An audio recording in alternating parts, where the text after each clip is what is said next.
is good, YouTube? Quinn Wade Basketball Analysis coming to you with a quick video. I wanted to let you guys know I got some new merchandise available, not just t-shirt anymore. I got different type of t-shirt, different type of shirts and logos that you can purchase on my spread shirt, and also hoodies now. We have expanded and added more to the channel and more merchandise for the brand.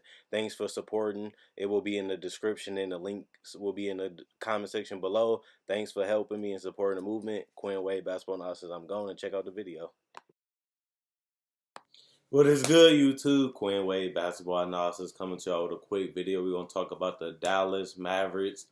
Luka, the rookie of the GOAT.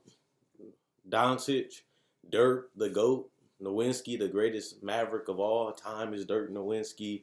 But we don't talk about, to keep it real, we don't talk about Dennis Smith Jr., a guy that you already know how I feel if you've been following the channel. And for those who don't, I want to do a quick review of how I feel about Dennis Smith Jr. When he was in high school, he was one of the top 5 players in his draft. Going into college, he was number 2, depending on what draft board that you seen. A lot of people obviously have Markelle Fultz, who I still believe was the best player in that draft, as the number 1 pick, and he obviously has been dealing with a lot of injuries and a lot of crazy, goofy stuff been happening with him, but he's still under a rookie contract. Somebody's going to like him. He still has a chance to pan out, and he's so young that people still going to give him an opportunity. But Dennis Smith Jr. tore his ACL. He came back and had a great season at NC State. Ended up dropping in the draft all the way to 9, which I felt was a blessing in disguise because he dropped to a team that wants to win. Mark Cuban is willing to spend the money. He's willing to take the risk to get players. He's willing to pay players the money, pay Harrison Barnes. He paid DeAndre Jordan a little bit too much, but they had really nobody else to sign, so they paid whatever they had to pay to get a guy like DeAndre Jordan to come, which was $20+ million, which I thought was ridiculous, especially when you consider what the other centers was getting in free agency. He wasn't really that much better or worse than some of them that got money, and they ended up paying him the money that he wanted, and this has helped them become a playoff team. Plus, they're going to have some cap space coming up because Harrison Barnes and a couple other people fall off, so they'll be able to build a better team around him and Doncic. But before I go any further, that's the question. It was a rumor, let me say rumor, because it's not, we don't know if it's true or not until we see evidence and proof that it's true, that the Dallas Mavericks wanted to trade Dennis Smith Jr. because he didn't really fit what they wanted to do with Doncic. And I thought it was a little weird to see that he only played 1 season with the Dallas Mavericks, and they already ready to get rid of him because he doesn't mesh well with Doncic. And like I said, I was never that high on Dennis Smith. I feel like he should have fell in the draft, but I also gave him credit. Him falling in the draft, like I said, was a blessing in disguise because he fell to a team like Dallas. So he might not got the money he wanted. He might not got as high as he wanted, but he went to a team that was willing to do anything to win.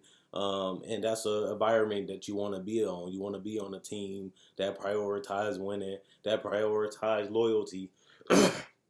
And that's what the Dallas Mavericks do. So, you know, him having a rookie year, he didn't really shoot the ball that well his rookie season, which we kind of figured because he wasn't never a good jump shooter, even in college and in high school. And it really forced him to change his game a lot this year because they was forcing him to take outside shots, and he wasn't able to get to the paint because he wasn't as big and as physical as he needed to be to take the contact and be able to power his way to the rim, which hurted his efficiency. He couldn't get to the paint, couldn't knock down a jump shot or a three-point shot consistently, and he really couldn't find his foot in his first rookie season. But at the same time, it was still decent. It wasn't a terrible, abysmal rookie season. It was something that he could build on. 39% from the field on 14 attempts, 31% from 3, 69 from the free throw line, 4 rebounds, 5 assists, and 15 points. Not the ideal rookie season that you'll want out of a top 10 pick, but he still showed that he can compete, and he wasn't scared of anybody. And he really wanted to go out there and play hard. And this year his minutes are down, but mainly because of injuries. But 27 minutes, he's shooting a career high 45%, but he's playing a lot more off ball, which is something that we felt like he couldn't do last year and the years before. And that's something that he had to do if he wanted to win, was figure out a way how to play off the ball, because once you play with other great players, they're going to be able to create their own shot, and you need to be able to fit around them also, not just fit around you, because you just don't want a point guard that's going to have a high usage rate and do everything. You want to have the most fluid and dynamic offense as you can have. The more weapons, the more movement, the more players that can do things, the more harder you are to guard, and more harder you are to guard as a team, because somebody can always create their own shot or create a shot from another player. And I feel like that was an evolution of Dennis Smith Jr. game, learning that he doesn't have to make every play. He doesn't need the ball always to be effective, making the extra pass, shooting the spot up three, finding ways to play off the ball, get out in transition off the ball and try to get to the paint, not worrying about handling the ball and getting the ball and bringing it up, letting somebody else bring it up and getting in position to get an easy basket instead of creating a basket just off the dribble all the time. And it also make you healthier, because now you don't have to always try to bang and collide with people to create your own shot. You can actually get an easier shot because you are playing off the ball. So I think that was something that John Wall and Derrick Rose had to learn as they got older. And since Rick Carlisle is an offensive genius, plus they playing with a coach that has won a championship and has had the Pages and the Bereas and the kids, and even the Dirks and the Karan Butler, abundance of talent on one roster, and was able to figure out how to have it all flowing and all moving. Even a couple years ago, they had Rondo and them. They were still able to figure out how to win games, even though there was a bad defensive game. They was able to have one of the best offenses in the league for the last couple years. And that just shows you that he fell to a team that helped him develop and become even better than what his ceiling was, because people always thought that he would be just an athletic point guard that was going to be able to create his own shot off the dribble. And now he has another dynamic and another part that's going to extend his career even longer if he can continue playing the way he is, because he's shooting a career high 45% from the field, but he went from 15 shots to only 10 shots a game, which is ridiculous. That he's taking less shots, but he's also shooting significantly more efficiently. And same with the threes, he's taking less threes than he did last year, which was 4.9, to this year 3.8, but he's shooting 38% from three instead of 31%. Free throw line, that's something that he's going to continue to have to work on. I think he can get there. Even DeAndre Jordan has improved his free throw this year. And I think with hard work and really being in the gym and really trying to focus in on your game, he should be able to fix his free throw to at least get to 80%. We even seen players like Derrick Rose and Russell and John Wall be able to figure it out, not being great outside shooters, but still being able to be respectable to great free throw shooters. I think that he can do that once he like I said, he's only 21, and like he's in the other half of his career. He still has a long way to go, barring injuries, and I can see these things improving. And also, being able to average 13 points, people might see that's a disappointment compared to the 15, but it's about team success. They're winning more games than they won last year. They're more competitive. They're more better. They just look like a completely better team, and it's not all Doncic. I feel like everybody's buying in.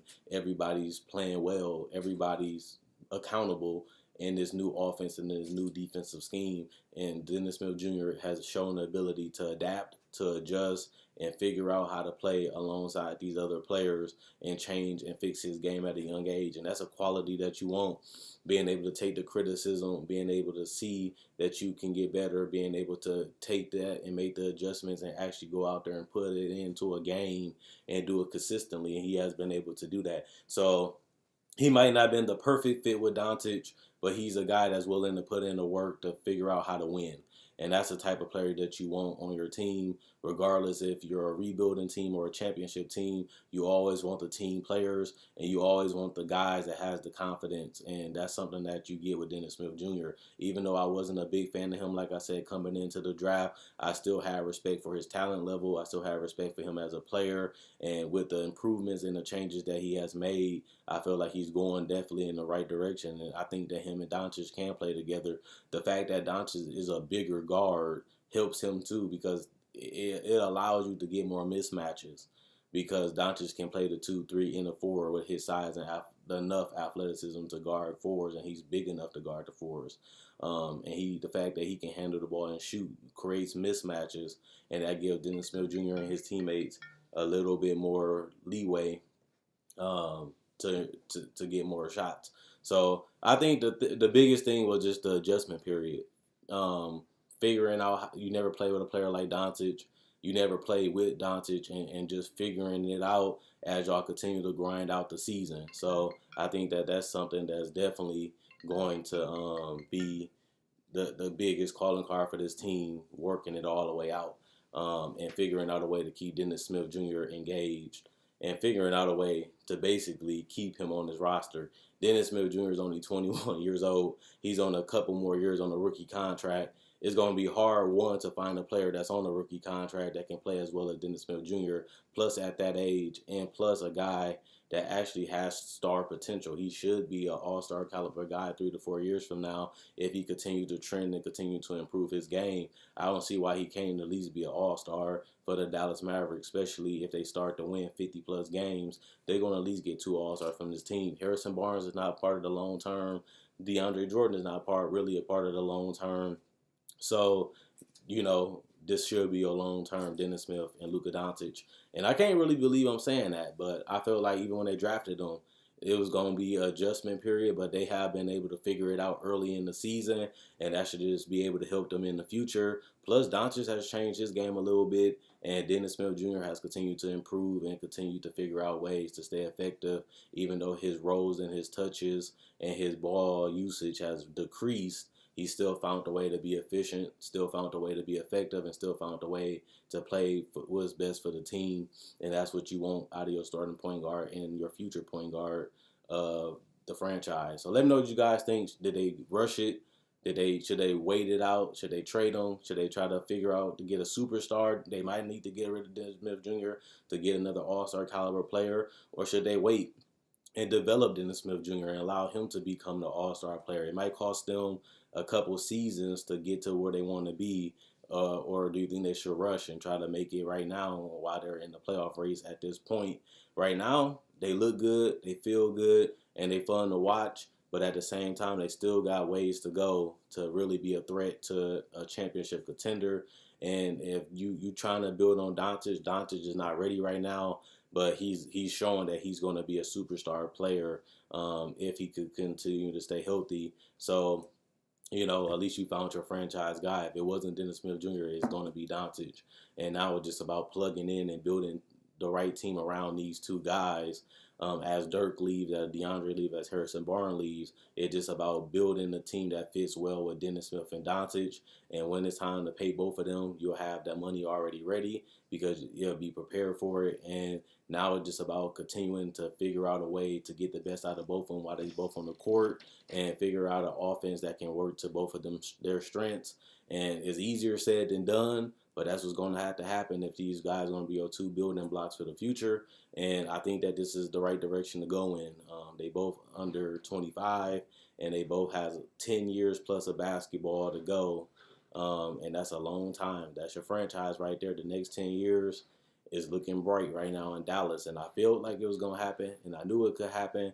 But it's happening faster than everybody thought. Nobody thought the Dallas Mavericks was going to be as good as they are right now, besides the Dallas fans, obviously, because they believed that they was going to be good anyway. But Doncic is playing above my expectations. I didn't think he'd be a 20-point scorer coming into the NBA, but I thought he'd be at least a 16-point scorer. He has defied those odds, and I didn't think Dennis Smith Jr. would be able to make these adjustments and the changes this year the way he's doing it right now. And honestly and truthfully, that's reality too. So we really don't know what's going to happen. We really don't know how this team is going to be. We really don't know if they're going to get another superstar to go with them or trade one of them to get one. We know they ain't trading Doncic at this point, but somebody's going to have to go, or somebody's going to have to make a huge leap to get this team in contention for a championship. But that's years from now, so might as well enjoy it. Get another lottery pick if you can, and try to put that player around this young nucleus already and build for the future and eventually get to that level with development. Let me know what you guys think. Check out my website, analysisplayground.com. Link will be in the description, comment section below. Check out my Facebook page, analysisplayground.com. Link will be in the description and the comment section below. Also, check out my spread shirt that will be in the description and the comment section below. Also, check out my My older videos, I make videos every single day, whether it's about trades, breakdowns, rookies, legends, or just talking about free agent signing, or even if the buyouts are happening. I cover everything NBA, including the draft. So it's nothing that I miss. It's not one day that I miss. Hopefully, if I do, it will be rare. I've been going at it. I've been fighting. I enjoy making these videos. You guys enjoy watching. That's why I continue to go. Quinn Wade, basketball analysis. I'm going to let me know what you guys think in the comment section below.